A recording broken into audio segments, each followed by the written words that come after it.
mu bintu Imana yavuze ntigeze ivuga ko tutazahura n'ibibazo. Hanyuma y'uburinzi Imana yemereye Yakobo iramubwira ngo nibakunaga mu bundi buriya tugera mu bitwica Imana yaragezeyo kera kizemo batatu, ariko ndabona uwa kane udasa n'abantu. Burya hari uwa kane ubana natwe muri ya miriro. Kugira mbabwire, hari igihe ubona inyanja ukibagirwa icyo Imana yavuganye nawe, ariko nubona inyanja ukabona ibyagutembana jya wibabonaga kunaze mu muriro. Nagira nkubwire, mu muriro nturi wenyine, hari uwa kane ugomba kubana nawe. Anizanye ku buzima bwanyu, aho mugiye kuhatambuka, aho mugiye kuhanyura, igiye gutanga amahanga, igiye kubanyuza ahantu hakomeye, kandi murasohokana y'amashimwe akomeye.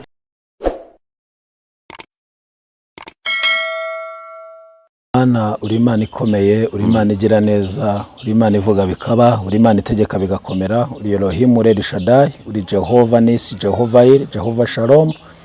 Ubereye mwiza abagutegereje, habwa icyubahiro kuri uyu munsi kuduhaye ibihe byiza byo kuba imbere yawe. Turasenze ngo umuntu wese uri gukurikirana iki kiganiro agira umugisha, abone Imana, yumve Imana, natwe utugirire ubuntu, tugirire neza uhereye dutangiye kugeza dushoje. Utubere igisubizo, utubere Imana, utubere ubwihisho, n'abantu bose badukurikiranye ubabere igisubizo binyuze mu ijambo ryawe, ndetse n'ikiganiro turi bugirane kuri uyu munsi. Habwa icyubahiro nikuzo kubikoze kandi kubyumvise, mu izina rya Yesu wa Nazareti, amen. Bana, tuganire ijambo ry'Imana dusanga muri Yesaya 43. Muri Yesaya 43 umurongo waho wa mbere, tuganire ijambo ry'Imana. Haravuze ngo, ariko noneho Uwiteka abakuremye wowe Yakobo, kandi akakubumba wowe Isirayeli, aravuga ati, witinya kuko nagucunguye, naguhamagaye mu izina ryawe, uri uwanjye. Nunyura mu mazi nzaba ndi kumwe nawe, nuca no mu migezi ntizagutembana, nunyura mu muriro ntuzashya, kandi ibirimi byawo ntibizagufata. Amen. Bwana asifiwe sana. Amen. Nagira ngo tuvugane kuri aya magambo Imana yabwiye Yakobo cyangwa se Isirayeli. Murabyibuka ko Yakobo ari we wahinduwe Isirayeli. Yahuye n'Imana, Imana imuhindurira izina. Iyo uhuye n'Imana, Imana ikora ikintu kigaragaza ubumana bwayo. Yakobo yahuye n'Imana afite imiruho, afite inkurikizi. Murabyibuka ko yabaye kwa Labani hafi imyaka 20, yatendeye abagore imyaka 14, amara imyaka 5 aragira umukumbi, bamuriganya kubera ko nawe yakoze ikintu cyo kuriganya. Yariganyije mukuru we ubutware, yariganyije mukuru w'umugisha. Ibyo bintu rero byaramukurikiranye, naho yagiye yari afite inkurikizi, yari afite ibintu bimukurikirana. Ariko agira amahirwe, Imana ijya kumuvana kwa Labani. Nusoma Bibiliya avuga ngo Imana isanga Yakobo iramubwira ngo taha iwanyu, utaha iwanyu ujye aho uvuka ku nkomoko yawe.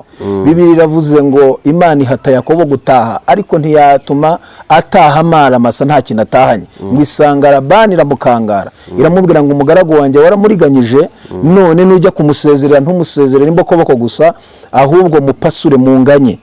Bibiliya iravuga ngo barapasura baranganya. Bwana asifiwe sana. Labani amurekura atabishaka, ariko aramurekura. Nusoma Bibiliya witonze, urasanga Labani n'ubundi yaramukurikiranye mu nzira. Ariko Yakobo mu kuvugana na Labani nyirarume, aramubwira ngo iyaba Imana ya data, Imana ya Aburahamu itagusanzira ijoro, ntuba wabuze kumusezerera amara masa. Ariko ijoro Imana yagukangaye. Imana ihimbazwe cyane. Nagira ngo mvugane n'abantu badukurikiranye muri uyu mwanya, abantu bizera Imana, biringiye Imana, bategereje Imana. Imana igira ibintu ikangara ku buzima bwabo. Labani ashobora kugurekura atabishaka, ariko akabyemezwa n'amaboko y'Imana. Ikindi shaka kuvugana n'abantu b'Imana badukurikiranye, amen. Imana ni kuvana mu maboko yaragufite, yarakumaranye igihe. Ntabwo izakuvana y'imbokoboko gusa, oya, izakuvana n'ubutunzi bukomeye. Yakobo ajya kuva kwa Labani ntiyavuyeyo n'imbokoboko gusa, Imana yamuvanyeyo n'ubutunzi bwinshi. Wanasifiwe. Iyo usomye Itangiriro muri 32 usanga Yakobo yageze ahantu biravuga ngo araharara. Wanasifiwe sana. Ngo mu gicuku nijoro bari kwambuka, yambuka akagezi Yaboki, yambutse ibintu bye, yambutse abagaragu, yambutse inshoreke, yambutse abana. Ngo amaze kubyambutsa agaruka inyuma, asigarayo wenyine arasenga. Bibiliya biravuga ngo ahita ahura na marayika. Marayika bakirana ijoro ryose. Yakobo akabwira sinkurekura utamaye umugisha. Ngo bugeze mu rukerera, marayika aramubwira ngo ndekura kuko bukiye abantu bagiye kutubona. Yakobo aramubwira ati sishobora kukurekura utamaye umugisha. Nusoma Bibiliya ngo yamuciye n'umutsi wa kwinyonga uyitako, urareguka. Ariko Yakobo ngo yakomeza aramufata. Marayika aramubaza ngo urinde, aramubwira ngo nitwa Yakobo. Marayika aramubwira ati ntuzongera kwitwa Yakobo ukundi, kuko wakiranyije Imana n'abantu ukanesha, ahubwo uzitwa Isirayeli, kuko wakiranyije Imana n'abantu ukanesha. Biravuga ngo amuhera umugisha aho hantu. Haleluya. Amuhera umugisha aho hantu, ngo ahita Penuweli. Yakobo aravuga ngo kuko ndebesheje Imana n'amaso yanjye sinapfa. Biravuga ngo arenga uwo musozi acumbagira ahinyagurika, bitewe nuko marayika hari umutsi yagize gute yakozeho urareguka. Iyo duhuye n'Imana itwakuba Yakobo ikaduhereza umumana. Bwana sifiwe sana. Kuri uyu munsi ndashaka kuvuga iki? Ku bantu bavuganye n'Imana usanga abantu benshi bavuga ngo Imana yavuze ibi. Nibyo koko Imana yarabivuze, ariko mu bintu Imana yavuze ntigeze ivuga ko tutazahura n'ibibazo, ntigeze ivuga ko tutazahura n'amakuba, ntigeze ivuga ko tutazahura n'imigezi, ntigeze ivuga ko tutazahura n'ibigeragezo, ntigeze ivuga yuko tutazanagwa mu miriro. Oya, Bibiliya ikivuze hariya yavuze ngo muzaca mu miriro, ntabwo muzashya n'ibirimi byawe ntibizagufata, ariko ntiyigeze ihakana ngo ivuge ngo ntabwo uzigera ugera mu muriro. Iki Imana ntabwo yigeze kivuga ku bayizera, ahubwo ikintu Imana yemeye ku buzima bw'abayizera. Ya 32 avuga ngo amakuba n'ibyago by'umukiranutsi ni byinshi, ariko Uwiteka amukiza muri byose. Inshingano z'Imana ku buzima bw'abayizera ni ukubarindira mu byabica. Buri Imana ishobora kutakuvana mu bigeragezo, ishobora kutakuvana mu bibazo, ikaguha imbaraga zigutuza mu bibazo nk'uri mu bisubizo. Ikindi abantu bose ubona babaye muri Bibiliya bakaba intangarugero, bakaba icyitegererezo, ntabwo ari uko batigeze bahura n'ubuzima bw'ibibazo n'ibigeragezo. Bahuye n'amakuba, bahuye n'ibyago, bahuye n'intambara, bahuye n'ibibarwanya, bahuye n'ibigeragezo, ariko Imana bizeye, Imana bakiriye barindira muri bya bintu bahagazemo. Niyo mpamvu Imana yavuganye na Yakobo iramubwira ngo uzaca mu migezi, ntabwo izagutembana, ariko imigezi uzaba wayiciyemo. Ariko inshingano z'Imana no kumurindira muri ya migezi.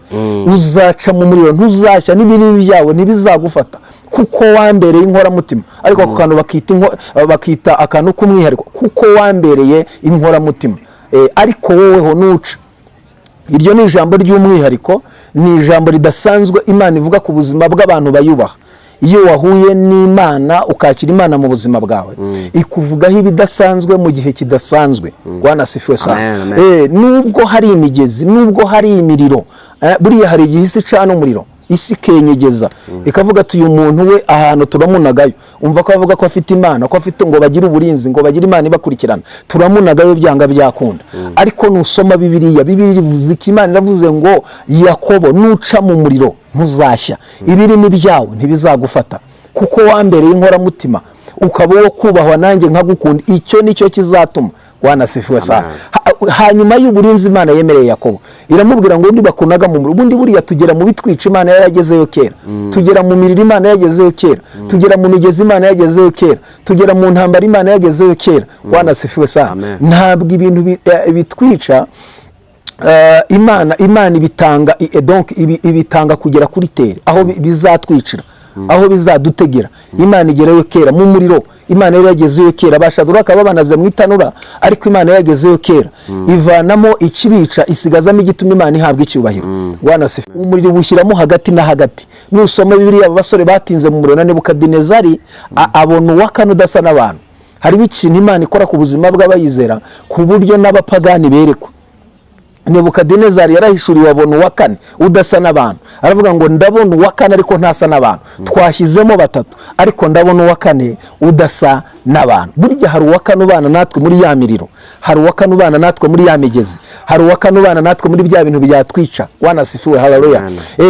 Uwakane abana natwe akinjira mu byatwica, agakuramo imbaraga yatwica, agasigazamo imbaraga izatuma tuvayo. Ni ukuvuga ngo aba basore batatu Imana yabarindiriye mu itanura, banabavanamo. Biravuga ngo basohokamo babihumurije basanga nta mwotsi, babihumurije mbese basanga agaparufe biteye karacyabariho, basanga umusatsi wabo ntacyo wabaye, ngo n'imyenda yabo ntacyo yabaye. Nebukadinezari aravuga ngo nta yindi Mana ikiza bene aka kageni atari Imana ya Shaduraka na Meshaki na Abedenego, niyo Mana yonyine ikiza. Imana ihimbazwe cyane. Bwana sifiwe sana. Haleluya. Nagira ngo mvugane n'abantu badukurikiranye muri uyu mwanya. Hari Imana ibana natwe, hari imana ihagarana natwe, hari imana iturindira aho abandi baguye, aho abandi bashiriye, ikadushyiraho uburinzi budasanzwe. Imana yabwiye Yakobo iramubwira ngo nuca mu migezi ntizagutembana, nuca mu muriro ntabwo uzashya. Nagira mbabwire, hari igihe ubona inyanja ukibagirwa icyo Imana yavuganye nawe, ariko nubona inyanja ukabona ibyagutembana, jya wibuka ijwi ry'Imana ryavuganye nawe ko nugera mu muriro utazashya n'imigezi itazagutembana. Bwana sifiwe sana. Iyo ugeze ku nyanja, Imana yaravuze ku nyanja, inyanja iguha inzira. Iyo ugeze mu muriro, Imana yaravuze ku muriro. Nagira nkubwire, uva muri muzima n'imyenda yawe n'imisatsi yawe nta kintu yabaye. Icyo kintu rero Imana yavuze ku buzima bwa Yakobo cyarokoye n'abuzukuru be n'abakomoka aho ngaho muri urwo rubyaro, banyura mu muriro ntibashya, n'ibirimi byabo ntacyo byabatwaye. Ahubwo abaje babaturiye nibo bahiye, Bashaduraka bava mu itanura bavuga imbaraga z'Imana mu buryo budasanzwe. Hari uburyo tuba tuvuga Imana mu buryo bworoshye, noneho Imana ikatwereka mu buryo bwisumbuye kugira ngo tubivuge mu buryo bwisumbuyeho. Uko wavugaga Imana wanyweye amazi y'ibishyimbo amaminwa ugasa neza ukagira ubwenge mu ishuri, ntabwo ariko wayivuga noneho uvuye mu itanura mu bigutwika, uyivuga mu buryo buri hejuru, mu buryo bwisumbuye. Nagira ngo ntangariza abantu badukurikiranye muri uyu mwanya, ushobora kuba wabonaga umuriro ariko ntubone imbaraga zizimya uwo muriro. Hari imbaraga Imana igiye kuzana ku buzima bwawe, zikurindire mu muriro, zikurindire aho abandi baguye, uhasohoka uri muzima kandi usohokane y'amashimwe amashya adasanzwe. Nagira ngo mvuge iri jambo, Bwana sifiwe sana. Ushobora kuba hari amaboko agusumiriye, hari amaboko akwegereye, wabonaga kunaze mu muriro. Nagira ngo ubwire, mu muriro nturi wenyine. Hari uwakane ugomba kubana nawe, hari uwakane uhagarara nawe mu bibazo, hari uwakane uhagarara nawe mu burwayi, hari uwakane uhagarara nawe mu bigeragezo. Uwo ni Kristo. Nebukadinezari yaramubonye aravuga ngo mbonye uwakane udasa n'abantu. Uwakane agiye kubana nawe, ahagararana nawe, atindane nawe aho isi yakunaze, yibwira ko ugiye gupfa. Urasohoka ufite amashimwe mashya kubera ko hari uwakane wafashe umwanzuro. Imana ivuze iki kuri uyu munsi? Iravuze ngo nuca mu muriro ntabwo uzashya, nuca mu migezi ntizagutembana, n'ibirimi by'umuriro ntibizagufata. Imana ishimwe kuko wambereye inkoramutima, ukaba wo kubaha nanjye nkagukunda. Amen. Imana ibwiye Yakobo iramubwira ngo icyo nicyo kizatuma. Imana ishimwe cyane. Hanyuma yuko umaze kuba inkoramutima y'Imana, hanyuma yuko umaze kuba mu buzima bwubaha Imana, bwubahisha Imana, hari ikintu Imana ivuze. Iravuze ngo nzatanga amahanga nyatange ku bwawe. Amahanga n'aba adahagije ntanga Iseba, Iseba niho badahagije ntanga Etiyopiya, Etiyopiya niho badahagije ntanga Egiputa. Nzatanga ingabo nyinshi zipfe, ariko wowe ubeho kuko wambereye inkoramutima, ukaba wo kubaha. Haleluya. Nanjye nkagukunda. Icyo nicyo kizatuma nanga ingabo nyinshi zigapfa kuko wambereye inkoramutima. Nagira ngo mbabwire bavandimwe, hari ingabo Imana igiye gutanga ku buzima bwanyu, hari amahanga Imana igiye gutanga ku buzima bwanyu, hari ibintu Imana igiye kwemera ibitange, ariko wowe ubeho. Imana ishimwe cyane. Hari ahantu ugiye kunyuzwa hakomeye kandi urahasohokana y'amashimwe. Nagira ngo ntangarize abantu bamaze igihe mu buzima bubakomereye, mu buzima bahura n'ibintu bibanyeganyeza, mu buzima bahura n'ibintu bimeze nk'imiriro, mu buzima bahura n'ibintu bimeze nk'inzuzi zihorera. Nagira ngo mbabwire ngo hari imbaraga zikomeye Imana izanye ku buzima bwanyu, aho mugiye kuhatambuka, aho mugiye kuhanyura, kandi mugiye gusohokana y'amashimwe akomeye. Haleluya. Iyo usohotse mu bigeragezo, iyo usohotse muri izo ntambara, iyo usohotse mu itanura, iyo usohotse mu bigezi, nta kindi kibaho ni ukwamamaza ishimwe ry'Imana yawe. Nebukadinezari yaravuze ngo umuntu uzasenga iyindi mana atari Imana y'aba basore azatemagurwe, ndetse n'urugo rwe ruzahinduke icyavu. Nta yindi Mana ikiza bene aka kageni. Nagira ngo mbahe itangazo kuri uyu mwanya. Hanyuma y'intambara mwari mumaranye igihe, hanyuma y'ibigeragezo mwari mumazemo iminsi, hanyuma y'imiriro yari yacanye, hanyuma y'imigezi mwabonaga yenda kubasumana ngo batembane, hari ishimwe Imana iremye ku buzima bwanyu, hari ishimwe Imana iremye mu mibereho yanyu. Bibiliya iravuze ngo Nebukadinezari aravuga ngo nta yindi Mana ikiza bene aka kageni atari Imana ya Shaduraka. Imana yawe igiye kwamamara, Imana yawe igiye guhabwa ikuzo, kuko hari ikikoze muri ibyo bibazo wari ufite muri kino gihe. Imana ibaha umugisha kandi Imana ibagirire neza. Bwana sifiwe kuko wambereye inkoramutima, ukaba uwo kubaha nanjye nkagukunda. Icyo nicyo kizatuma ntanga ingabo nyinshi zigapfa ku bwawe kuko wambereye inkoramutima. Nshuti yanjye, hari ahantu Imana igiye kukunyuza, hari ahantu Imana igiye kugutambutsa, hari imbaraga zikomeye Imana izanye ku buzima bwawe kugira ngo ikuramire aho abandi baguye igiye kuhatambuka. Imana ihashyize uburinzi bukomeye. Imana ibaha umugisha kandi Imana ibagire neza. Mwitegure kwakira amashimwe adasanzwe ku buzima bwanyu, kuko hari icyo Imana ivuganye namwe kuri uyu munsi, hari icyo Imana ivuganye namwe muri iri jambo. Iravuze ngo igiye gutanga ingabo, igiye gutanga amahanga, igiye kuba kubanyuza ahantu hakomeye, kandi murasohokana y'amashimwe akomeye. Aho mwari mumaze iminsi, aho mwari mutinze, hari ibendera y'ubutsinzi igiye kuzamurwa ku buzima bwanyu. Reka dusengane Imana muri uyu mwanya. Sinzi ibintu mazemo igihe, sinzi intambara umaranye igihe, sinzi ibintu bimaze igihe bikunyeganyeza. Umwanzi yacanye umuriro imbere y'ubuzima bwawe, ariko Uwiteka agiye kugutambutsa aho hantu. Imana igiye kukunyuza aho ngaho ufite amashimwe akomeye. Mana, ndagushimira Imana ikomeye. Ndasengera aba bantu bamaze igihe mu gihe cy'intambara, ndasengera abantu bamaze igihe Mwami hari amaboko abanyeganyeza. Ndatura uburinzi bukomeye, ndatura intsinzi. Zamura ibendera ku buzima bwabo mu izina rya Yesu. Reka igitinyiro cyawe kibe ku buzima bwabo, reka amaboko yawe akora iby'imbaraga. Mwami, ubiyereke mu buryo budasanzwe, amaboko yawe abaramire mu izina rya Yesu.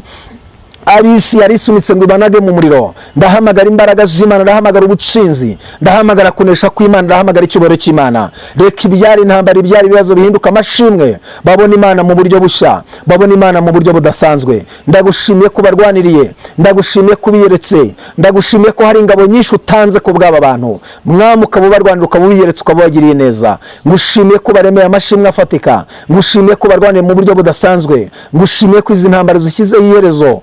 Ndagushimiye, habwa icyubahiro Mwami. Herekeza iri jambo risunikisha imbaraga zikomeye, abari barwaye bakira ubuzima, abari bamaze igihe mu gihe k'intambara Mwami, ubaha amahoro, ubaha indirimbo nshya. Ngushimiye ko ubyumvise kandi kubagiriye neza, ngushimiye ko barwaniriye kuri uyu munsi. Habwa icyubahiro n'ikuzo kuri Imana ibikoze, mu izina rya Yesu tubisabye twizeye, amen, amen. Bakunzi bacu rero, ibiganiro byacu nakagaruka. Ciao ciao. Amen. Asante sana. Imana bamugisha. Birashoboka ko hari umuntu wenda wagukenera aguhamagara kugira ngo umusenyere, ushobora gutanga nimero kuri izi kamera. Nomero yanjye ni 0785284150, 0785284150, cyangwa bakadukurikirana ku Bihamya TV. Iyo wanditsemo Ibihamya TV uhita ubona n'ubundi aho nyuze ibiganiro. Yego, murakoze. Imana ibahe umugisha. Yes.